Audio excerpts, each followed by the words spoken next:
মেটিয়াপুর 2 নম্বর ব্লকের সভাপতি সভ্যতা সহ সব কাউন্সিলররা সহ আমাদের ওনারা পাঠিয়েছেন, উনি বিশেষ ধন্যবাদ জানান। কারণ বিগত কয়েক মাস আগে আমরা যে নির্বাচনের মাধ্যম দিয়ে এখানে গেছিলাম, সেই নির্বাচনে আপনারা বৃহৎ আকারে এই মেটিয়াপুর বিধানসভা কেন্দ্র থেকে আপনারা প্রায় 1,15,000 ভোটের ব্যবধানে আমাকে জয়যুক্ত করেছিলেন এবং ডায়মন্ড হারবার লোকসভা কেন্দ্র থেকে উনি 7,10,000 মার্জিনে উনি জয়লাভ করেছেন। সুতরাং বিশেষ ধন্যবাদ আপনাদের সকলকে উনি জানিয়েছেন। সাংসদ নিশ্চয়ই আগামী দিনে আসবেন, সশরীরে উপস্থিত থেকে আপনাদের সকলের সাথে মিলিত হবেন এবং আপনাদের ধন্যবাদ জানাবেন। এবং এর সাথে সাথে আমরা প্রত্যেকবার দুর্গাপূজার সময় এলাকার সকল গরিব দুস্থ মানুষদের জন্য আমরা যে বস্ত্র পাঠাই, আপনারা দেখেছেন বিগত দিনে আমরা অনুষ্ঠানের মাধ্যম দিয়ে তাদেরকে ডেকে, সেই সকল গরিব মানুষদের ডেকে তাদের আমরা বস্ত্র তুলে দিই।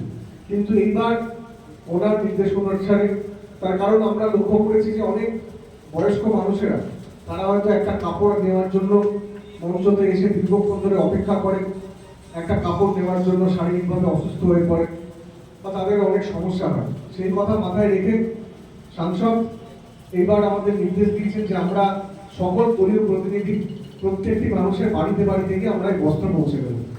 এবং আমি আশা করছি ইতিমধ্যে নিশ্চয়ই আমাদের দলীয় সকল কর্মীরা, জনপ্রতিনিধিরা, পৌর প্রতিনিধিরা তারা নিশ্চিতভাবে হয়তো মানুষের বাড়িতে বাড়িতে সেই বস্ত্র পৌঁছে দেওয়ার প্রয়াস নিয়েছেন। আমি যারা কাউন্সিলররা উপস্থিত আছেন সবাইকে অনুরোধ করবো, আপনারা দয়া করে দুর্গাপুজো 2 তারিখের মহালয়া 2 তারিখের মধ্যে আপনারা চেষ্টা করবেন সকলের বাড়িতে গিয়ে এই বস্ত্র বিতরণ করে দেওয়ার। মহালয়া কিন্তু নিশ্চিতভাবে আপনারা জানেন আমরা তারামাঘাট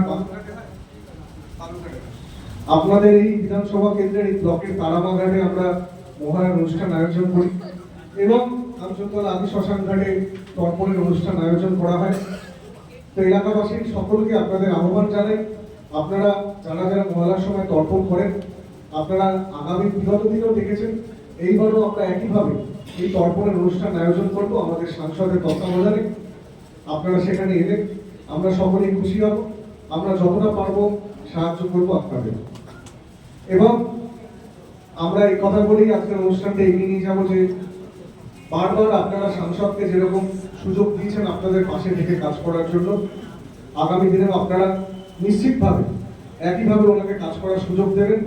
কারণ আমরা ওনার যে উপহারটা আপনাদের হাতে তুলে দিই, এটা কোনো দান বা অনুদান নয়, এটা শুধুমাত্র পুজোর উপহার।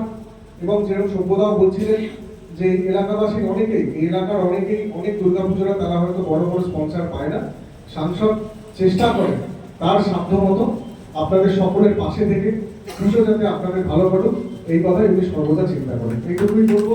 সকলকে আরেকবার শুভেচ্ছা, অভিনন্দন, এখানে আসার জন্য ধন্যবাদ এবং মাননীয় সাংসদ শ্রী অভিষেক বন্দ্যোপাধ্যায়ের পক্ষ থেকে শারদীয়ার আগাম শুভেচ্ছা জানিয়ে আমার বক্তব্য এখানে শেষ করলাম। সকলে ভালো থাকবেন, সুস্থ থাকবেন।